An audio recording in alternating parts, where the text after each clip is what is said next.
So much media, so little time. Who keeps track of it all? That would be me. This is Bob Andelman, and this is the Mr. Media Interview, broadcast and recorded live on blogtalkradio.com from the new media and American League Baseball capital of the world, St. Petersburg, Florida. There were 16 guys named David Lawrence listed on the IMDb.com site before the Future Heroes puppet master came on the scene, which is why he has the Roman numerals for 17, XVII, appear after his name. So, properly, David Lawrence the 17th. It's a little odd, but certainly memorable. He could have been the first Bob Andelman listed in IMDb, but I guess he didn't think of that then. Anyway, Lawrence the 17th is in the midst of a pretty cool run on Heroes, as Eric Doyle, best known for kidnapping and holding the cheerleader, Claire, a.k.a. Hayden Panettiere. This week, however, you can see a different side of David Lawrence as he hosts a night of satire and comedy at the Acme Theater in Los Angeles. David, welcome to Mr. Media. Thank you so much for blowing everything about the best story that I tell, which is my name. Thanks so much. That's perfect. How are you, Bob? I'm good. I like to piss guys off before they start being interviewed. You know, it's kind of my right. This is the internet. We can say nasty words, can't we? You can use any word you want. Yeah. All right. Well, I'll keep it clean because they're probably going to stream this somewhere where my mom can hear it. So you're in Tampa, is that right? St. Petersburg, yeah. St. Petersburg, yeah. The Ninth Circle of Hell, is that where you are? No. Oh, yeah. Oh, you're kidding me? It's the gateway to the Ninth Circle of Hell there. Isn't that also one of the big Scientology centers, St. Petersburg? Isn't that? Are you a Scientologist, no. Bob? Oh, please no. God, okay. No. But by saying that this is the entrance to the ninth, aren't you kind of giving away like a Future Heroes plot point or something? Should you really be talking about that? Exactly right. We're going to move the entire structure out of Los Angeles and New York into St. Petersburg, Florida, and all the heroes are going to take on Scientologists after this. Well, you know what? I think there are people here who would really appreciate if that could be arranged. I'll bet there are. Well, Dave, welcome to the show. How long is your show? How long will we be on the air here? One more crack about St. Petersburg and it's all over, frankly. It's all over? Really? All right, fine. Because I'll just have Bubba the Love Sponge come over and take over. How's that? Will that work for you? Now, Bubba is here, of course. Bubba's based here in St. Pete. He's one of my favorite guys. He's actually usually down in Ybor City, but who's counting? If there's a strip club around, he is there. So that's true. But I believe his show is broadcast from St. Pete or maybe out at the beach. But he's within the sound of my voice. Whether he's listening, I don't know. But he's around. So let's kind of cut to the chase. I really did want to know how long the show is, so that I can make my answers short or long based on, because I got caught short the other day when I was on Callie Lewis's Geek Brief. I thought it was going to be a nice, leisurely hour interview, whatever. And she goes, yeah, so about 5 minutes. And I'm like, oh, all right. Well, then let's make the answers nice and brief. No, we're going to go at least 30 minutes. We might go 40. Okay. All right. Some days we can go longer. To be honest with everybody, I have to pick up my kid for a school event, so I have to I have to cut it a little short. But we're going to go a good 30 minutes, maybe a little longer. I'm continually shocked and amazed at how loose things are in the world of podcasting. You know what? I'd like to do a longer show, but I got to go to my kid's soccer match. So yeah, I'll see you later. And hey, thanks for listening. That's the pleasure of doing it within this format, though. Of course. I can go, most days I can go as long as I have an interesting person on the other end of the line, or we have calls. Which reminds me, if you've got a comment or question for David Lawrence, the 17th, actor and co-star of the NBC TV series Heroes, now's your time. Get on the line, 646-595-3135. I know David is only calling because he's hoping you will call in and ask him an interesting question because he knows better than to rely on me. That's not true. I've been a Bob Andelman fan now for about 3 minutes, so I go way back. Ever since I said we'd go 30 minutes and not 3, right? There you go. Well, so David, tell us, will Eric Doyle survive this season of Heroes? Well, he already has. I mean, first of all, his name isn't Eric Doyle anymore. It's Jason Tominski. Oh.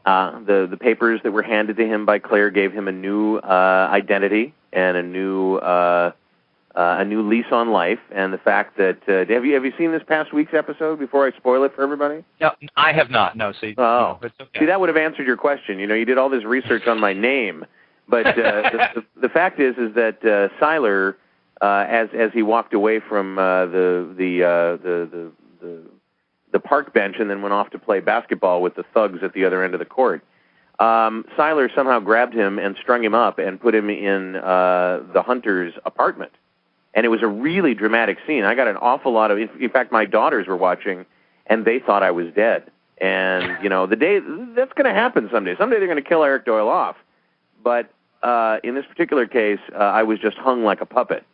And it was really creepy. And Željko Ivanek, who plays the character, when he first walked onto the set, I was already up on the rigging to do that scene, and he just like, whoa, he was so taken aback by the nature of that particular scene. It was really interesting. But yeah, he's still alive, and there will be a web series coming up on NBC.com starting on April 20th, 2009, called Nowhere Man. And Nowhere Man will show you what happens to Eric Doyle / Jason Tominski after he escapes from the gurney room, which is where you got to watch this past week's episode, Bob. It's really worth because it ties up a number of stories, including Matt Parkman and Daphne the speedster, in a way that I think people will be remembering for an awful long time. I've gotten a lot of comments from people. I had told people there's going to be a scene in this episode of Heroes that is just beautiful and mesmerizing and will be talked about for a long time to come. As I was reading it in the script, I started crying, and when I saw it on television, it was executed just perfectly by Greg Utanis as a director and Greg Grunberg and Bria Grant as Matt and Daphne. They're just so romantic, so loving, so tender, and really nice. So I've gotten tweets all week long on Twitter from people going that scene is just so haunting. So you should go watch the episode after you get done picking up your kid. Do we know? Is it too soon to know how your character will then interact with Claire? I mean, as this goes forward. Well, she does. I mean, he does constantly, and I think it's kind of generous of Claire to still talk to him after he tried to kill her or have her killed. Right. So so that'll continue, and he actually has a love interest that develops, and there's a character that returns from an earlier episode, one of the most beloved episodes of Heroes. There's a character that returns to the web series that people will be really surprised that he shows up, or that she shows up. I'm trying to be crafty. Now, the web series is live action. Yeah. Okay. Yeah, it's like The Recruit or Going Postal. You have no idea what I'm talking about, do you, Bob? I have not seen these, no. Yeah. So NBC.com/Heroes is a real treasure trove for people who are really into the series, and people that are major fanatics about it know all about it. But there's graphic novels, and there's comics, and there's interactive series, and there's design your own villain, and then there's these web series, 3 of which have been produced this season by NBC and the Heroes team, and one of which was produced as a result of the search for the build your own villain thing. Santiago was the villain, or the hero, and that was produced by Sprint and NBC. So there's really 4 different ones that you can go and watch, and they're really fantastic. And this one in particular has the same production values that the show itself has. Just fantastic. You'll love it. Now, by giving your character a different name, does that open up new possibilities as the series goes forward? I mean... yeah, I guess. I mean, it opens up new possibilities because people don't know him as Jason Tominski. They know him as Eric Doyle. So there's going to be some, miscommunications around that. But yeah, it's like, he can go off and start a new life and a whole new set of plots. And will he? I mean, what do you know? What do you know about what's ahead for? He may. I mean, I sort of laid out what the web series is going to show, and that's sort of the next steps. Beyond that, I don't know. Okay. for those who may not be familiar with the show, who may be joining us, where has the Puppet Master been to this point? What are his abilities? He can control people's movements and also the movements of inanimate objects. He is like a marionette puppeteer. People are kind of on strings and can have to do his bidding. And he's certainly used that to engage Meredith, who is Claire's real mother, played by Jessalyn Gilsig. He got some off of her. He tapped that. And then, set all the women up to have a little Russian roulette game. That was kind of creepy. And then spent the rest of the season sort of terrorizing Claire and also wanting to change and being terrorized himself. So it's been an interesting sort of march for him. He doesn't like being villainous. His powers come out when he gets angry or when he gets frustrated or perturbed. But I think he really is a romantic at heart. He's a very romantic fella. That phrase comes from a movie that I'm just got finished shooting that we'll talk about later. But he's got a heart. He's a big teddy bear, and he happens to have this really creepy power. And he's trying to use it for good, but unfortunately, sometimes he makes cops beat themselves up. I mean, he can't really control what's going on. So we don't know that he's necessarily going to be good for good. He wouldn't mind being, but yeah, you never know. I mean, he tries really hard. So if you had that ability yourself to be a puppet master in real life, who would you want to use that on? I would want to use that on I guess God, I don't know that I'd want to use a power like that. I mean, usually the question that people are asked, Bob, just so you know, by comic freaks, is flying or invisibility, which one? And then that tells you a little bit about how you feel about it. But if I had that, I've had an awful lot of people come up to me and go, could you teach me how to do that? Because my wife just won't shut up. She just won't shut up. I just want to be able to, there are times when, here's where I'll use it. Here's where I'd really like to use it. There's a little street near where I live that has angled parking on both sides of the street. And it's very difficult to find parking places there because there are so few and there's all these great little shops. It's a great part of Hollywood that I live in. And people constantly break the law by pulling U-turns into the spots. It holds up traffic because the street's so narrow. It's illegal, and it drives me crazy. And what I want to do with that power, when people do that, because one time I stopped and I said to a guy, what you're doing is illegal. You pulled a U-turn in there, and just so you know, it's $361 as a fine and a point on your license. And he not only flipped me the bird, but used the F word, and it's like, you don't know what the F you're talking about. I made a left turn into the thing. No, you actually did a U-turn, okay? I know because I got a ticket when I first moved here for doing just that. But what I want to do with people like that is I want to be able to control their movements and come up with delicious ways to have them punish themselves for doubting my veracity. That's what I'd like to do. There you go. It was a completely valid question. You had a great answer for it. And I had a great answer for it. All right. Yeah. How did you get the role on the show? It was a typical audition that my agent called me up and said, hey, you got an audition on Thursday. It's for Heroes. Here are the sides. It's at 10:30. Go for it. It wasn't, it was, there's nothing remarkable about the way it occurred. It occurs every day, hundreds of thousands of times a day here in Los Angeles and New York and in other production centers around the world where actors get a note. They get called in by casting directors. They get the sides, which is the part of the script that they'll be reading in the audition. Mm-hmm. And the actor then has the opportunity to either knock it out of the park or not pay much attention to it or somewhere in between. And this really was a character that I could sink my teeth into. And I had an extra day with the sides. He called me on a Tuesday, and I had until Thursday, which is a real luxury because then I had all night on Tuesday, all day on Wednesday, to really work the script and get all the nuances that I wanted out of it. And I also positioned myself in the waiting room opposite the door so that I could see how many people were inside the audition room. I find that it's a lot better to walk in and own the room than it is to walk in and be taken aback by either the large number of people or the very small number of people that are in the room, because it takes you out of that sort of prep space that you're in with the character. So I saw there were about 9, 10, 12 people in the room, writers, producers, casting people, network people. And when I walked in, I wasn't taken aback by that. I said, "Hey, welcome to my interview. Welcome to my audition, guys. Thank you for coming."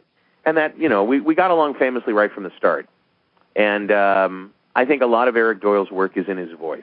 A lot of what he does is down here and very creepy. And so, I was given a real gift last year where I started doing a series of podcasts with Patrick Tucker, who wrote the book Secrets of Screen Acting. And everything that he talks about in that book is sort of like popular mechanics for actors. It's not like, theory and method and prior moments and all that sort of thing. It's how to physically position yourself so the camera loves you and things like that. And I was able to use all that in the audition. And at one point, somebody stood up and said, I think it was Greg Beeman, stood up and said, "Now, I love all the stuff that you're doing. I want you to move closer to the camera. I want to do it again. I want you to remember, this guy is the guy that never got the cheerleader in high school. He's the guy that the cheerleader flirted with and pretended to like so that he would help her with her math homework." And I said, "Oh, that was me." He goes, "Right, so go for it." And I watched a woman who was sitting off camera, just off camera, as I finished up the third scene. I watched her visibly shudder. And I thought to myself as I finished, man, I either really screwed that up or I creeped her out royal, and it turns out that she was the woman who was head of casting for NBC, and I really creeped her out royal. So that's how I got the part. And the best part is that I kept the part. The part was only supposed to be for one episode. Mm-hmm. And it turned out that they really liked what I was doing with the character. They rewrote the ending of that episode so that I didn't die. And they went on to put me in not one episode, but eventually this season, 8 episodes split out across Heroes Villains, which was the first part of the season, and Heroes Fugitives, which is the second part of the season. So I've been very, very, very, very grateful for that and really love the experience. And based on the change in the character's name, do you know yet for sure that you'll be back next season? I do not. I'd love to, but I do not. We don't actually know for sure that Heroes is back next season yet, do we? I think we do. I think we do. I mean, it would be a tremendous hole in the revenue stream of NBC, even with the decrease in ratings overall for television this year, and for Heroes in particular. It would be a huge drop in income for them and for their worldwide distribution, because Heroes makes them more money than any show on NBC, because it's seen in so many markets around the world, and it's produced by NBC Universal. So they have a monetary reason that has nothing to do with what fans think or what the ratings say for that show to continue. So I'm pretty sure that all the comments that have been coming out of NBC, they haven't been given an official word, but I have a feeling that it's going to be just fine. Well, David, of course, part of the reason that you're here with us today is that you're going to be hosting at the Acme Comedy Theater in Los Angeles this Saturday, tomorrow, March 28th, 8 p.m., and we have someone from Acme joining us here. I believe this is Richard Keith. Are you there, Richard? Yeah, I'm here. Oh, yeah, you certainly are. Is that the guy? That's the gay one, right? Well, that was my secret, but thank you for sharing. No, I mean that's what everybody told me. The moment I walked in, it was like I handed my keys to the valet, and the valet goes, "He's gay, yeah? Richard Keith is gay, So just so you know." And then I saw his haircut, and it confirmed everything. That's true. There is probably about 51 jokes about me being gay in various sketches in the show this week. Yeah. So I'm just look. It wasn't a secret that I was spilling, man. Just so you know, I was given notes on how to do this show, and I knew you were coming on, and the first thing I was supposed to say was, "Oh yeah, he's the gay one." So nice, cool. Take that up with the people that run Acme. Don't blame me for your buffoonery. Well, so Richard, clearly David is not lacking the big personality that you need to fill a room. What do you got him doing this week at Acme? Let's see. I personally have him on. We were talking about Eric Doyle. We have a sketch where he's a guy who is not guilty, but he's being interrogated by the police, and he just sounds so guilty that they're sure he's got to have done something. Which he played masterfully on Monday night, so it should be fun. We've got what else do we have? We have one where we have a Heroes parody where I play Peter Petrelli, and on the show right now he can. Yeah. He's got the whole Peter Petrelli sneer down. He's got the hair. He's got the Peter Petrelli sneer down. His hair actually comes in handy. Yes, it's a nice tool. Yeah. So we have a parody where David's got the cheerleader, and I try to stop him, but this season Peter can absorb other people's power, and so he keeps getting bumped into by people who have progressively less useful powers. Oh. Yeah. So like one guy can heat up broccoli with his mind. There's a woman whose power she can make men think things were their idea, that sort of thing. I can't imagine that one. No, and what else do we have you doing, David? I'm trying to remember. Well, There's so many I'm very much looking. A lot of people say I resemble Paul Giamatti, and I actually do Paul Giamatti. Yeah. I do Paul Giamatti really well. And I was surprised when they came up with Paul Giamatti stuff from like Sideways and a little bit from Private Parts. But I said, didn't anybody in this room see John Adams? You know, and this is the one that he won all the awards for. He won dozens of awards for this miniseries on HBO, and I do that Paul Giamatti really, really well. So I think they wrote a new piece for me where Paul Giamatti goes into Jiffy Lube and just tries to get some work done, and doesn't seem to know how to describe what he wants, and so yeah. The title's great of that sketch, Paul Adams versus Jiffy Lube. And yesterday we shot a digital short called the Suave Brothers Discount Strip Club, where we sell our strip club based on price, not on breast size. So that's pretty good. We're happy about that. Richard, it's a tough time economically. Richard, when will that video be up on the web? It'll go up on Sunday or Monday. We sort of have a rule where it has to premiere live in the show before we throw it up on the interweb.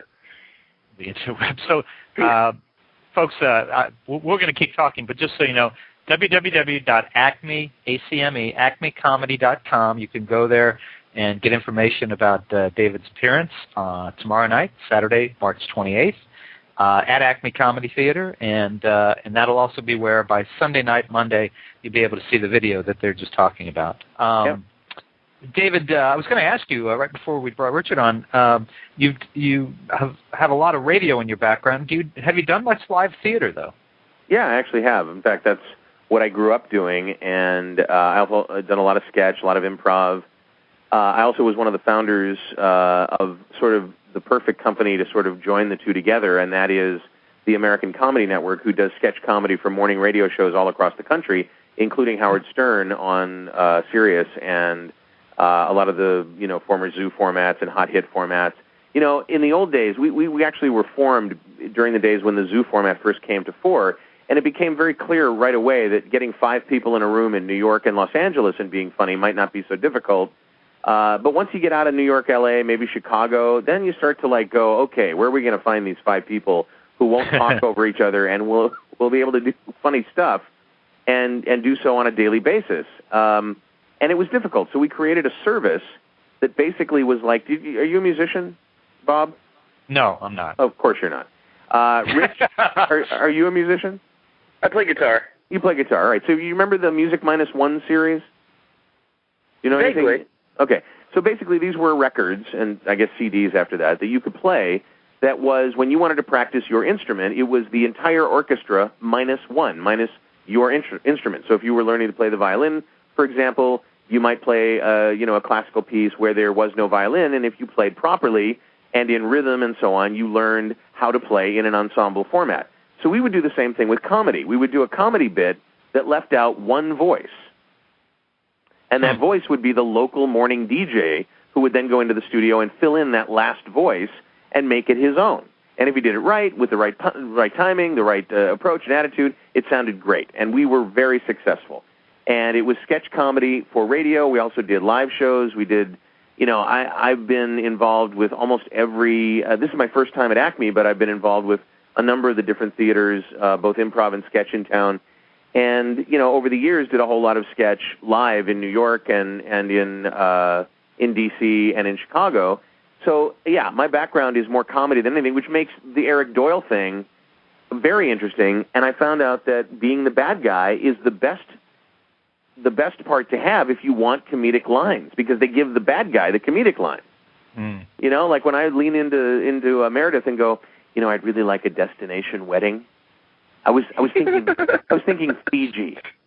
You know, or when I say to Claire, you know, or to Claire's real mother, obviously you're not her sister, you're too old, you know, and I start taking shots. It's like the bad guy gets all the great lines. Look at the lines that Seiler gets. He gets all these really quick punchline lines that are fantastic. None of the good guys get those lines. So it's great. It's just great. And yes, I'm so looking forward to tomorrow night. Can you guys give us anything even out of context from the Heroes parody that you're doing? Well, they did a bunch of them, actually. So the opening is going to be a Heroes parody. The one that Rich is in as Peter Petrelli is a Heroes parody. I think I don't even know if this one survived, but there was one bit about they were advertising for a position, and it was a job interview, and you had to be a psychopath. That was the position. So yeah, it's much funnier when you see them rather than describe them in words. Yeah. Hopefully. Yeah, hopefully. And in the opening, he uses we explore that he may or may not have his character's powers in real life. Right. And Richard, how has David been to work with this week? He's great. I mean, you can definitely tell he has a comedy background. Like, he came in, it was funny, the sketch where he has the creepy voice, we started pitching it, and it wasn't going super well, and in the middle of it, he was like, you know what, let's start over again, I want to do a new voice, and we did it over again with his change, and all of a sudden it really came alive, and, you know, that's when you know you have a talented actor. They can tell when something's not working and make a small adjustment, and suddenly it's hysterical. So we want to encourage Heroes fans to come out. They'll obviously have plenty to connect with, even if they have not left the basement in the last 2 years. So. Okay, Bob, listen. I've now determined you've never seen Heroes ever. You may have investigated it on the web, but you've never been a fan. You hate the show. You probably are a Dancing with the Stars kind of guy, oh my God, come on. or a House kind of guy, or maybe you watch, you know, 2.5 Men or How I Met Your Mother, but you're not watching Heroes, or you wouldn't make blatantly incorrect comments about the glorious men and women that enjoy the show. I'm not kidding. I could easily make jokes about the nerds that watch Heroes and how they are in their mom's basement and they do understand Objective-C and are currently developing iPod and iPhone apps, but that's not the case. I went to a Twestival for tweeters for Twitter, where we raised about $20,000 for charity water, and I was shocked at how good looking the women that came to see me because they were Heroes fans were. Now, it may have been the lights, it may have been that I was extremely high. It may have been that I was completely under the weather, but I'm serious. I have met some of the most beautiful and fascinating people who watch Heroes. In fact, when I first saw Heroes, I thought, well, this is a show I'll never get on because these people are gorgeous. They're everybody's a model on this show. And then I got on it, and it's like, oh, they're trying to slum with us ugly people. So, well, please do not disparage the Heroes fan base with your little insults, okay? I want to point out. Go ahead. I was saying, everyone knows that the fans that are in their mother's basement have been out because Watchmen's in theater, so they've been out seeing that. Exactly. They've been standing in line from the theater for a long time, and they are in line right now for May 8th when Star Trek comes out. I know I am. Yeah. That's where I'm doing the interview from, Sunset, right in front of the Cinerama Dome. I am staying here, except I will have someone come and stand in my place, and I will go do the show tomorrow night at Acme Comedy Theater on La Brea in Los Angeles. I will take the few hours that I need to do that, and then I'll be right back to the Cinerama Dome, standing in line waiting for Star Trek on May 8th. I must admit I was wrong. I was thinking of the guys in the basement of the Science Building. That's what I was thinking of. Sorry. You do your show from the basement of the Science Building. Hello. Well, where did we leave off? Oh, he's got a list, folks. No, where are we? David, yeah, you have another project that I promised we would bring up, and that is You and Charlie Wu. The New True Charlie Wu is the name of the film. The website is called You and Charlie Wu, .com, YOU and CharlieWu.com. This is a film where I play Charlie's boss. He's an accountant. He's making a crap load of money, got a big house, big car, big wife with big boobs, and he hates his life. He wants to be, more than anything, he wants to be a high school band teacher. And I'm his boss, and I'm like, are you crazy? Well, think about all the money you're making. You know how much a teacher makes, especially a band teacher? But he just wants to follow his bliss. And this is a story about following your bliss, and the money kind of follows. And it has parallel in my life because I gave up a very lucrative job in radio. I was on both XM and Sirius. I owned my shows. I was making a lot of money from the advertising and from the marketing of it, and I decided that I wanted to be an on-camera actor. And I moved here in 2003, here being Los Angeles, and for a couple of years I did both. I pursued acting, training, and also did my show every night. And so when I would go into audition, I would be thinking to myself, man, if I get this, I'm going to have to figure out what to do with the radio show. So finally, it became clear that if I wanted to follow my bliss, if I wanted to do what I wanted to do, that I was going to have to give up the radio show and just completely immerse myself in the world of on-camera acting.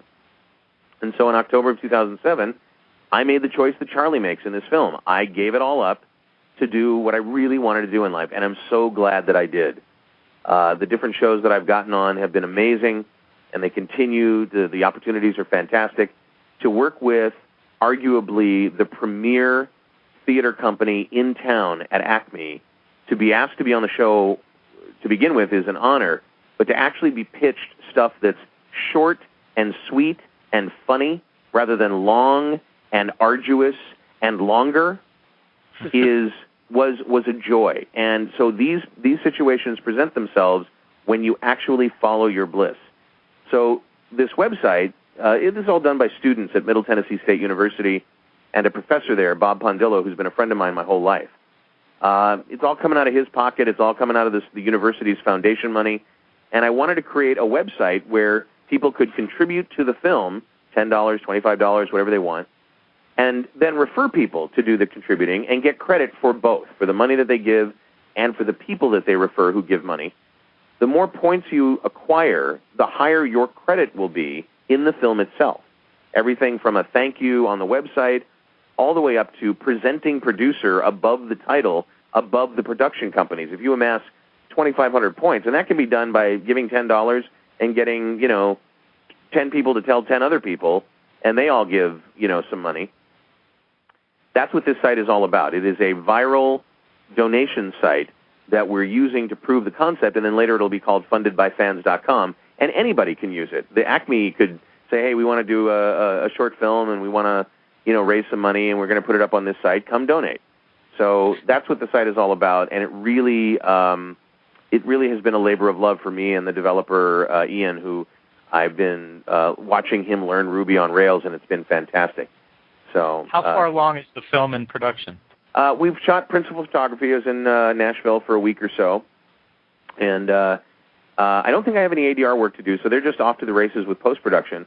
They were thinking they'd get it done in the fall, but people really love what they're seeing, so there's a movement to get it done before the end of the school year, so perhaps May, June, somewhere in there. It's like a 20-minute, 25-minute film.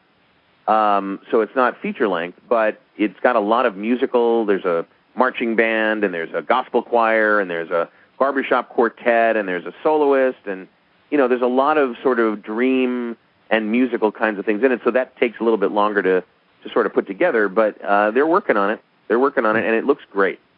So if you want to be a part of it, if you'd like to be one of the executive producers of the film, then pop over to youandcharliewu.com, and it would be great, Bob, if you would put that in the show notes.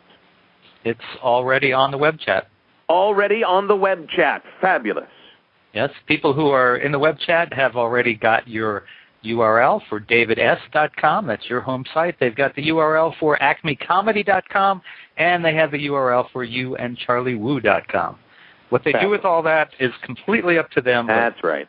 I am the facilitator. You may be the puppet master, but I am the facilitator. That's what, you know what, there, I wish I had but you asked earlier what would I do with the puppet? I would make everybody go to the site and give $10. I would. That would make me very busy for most of the day.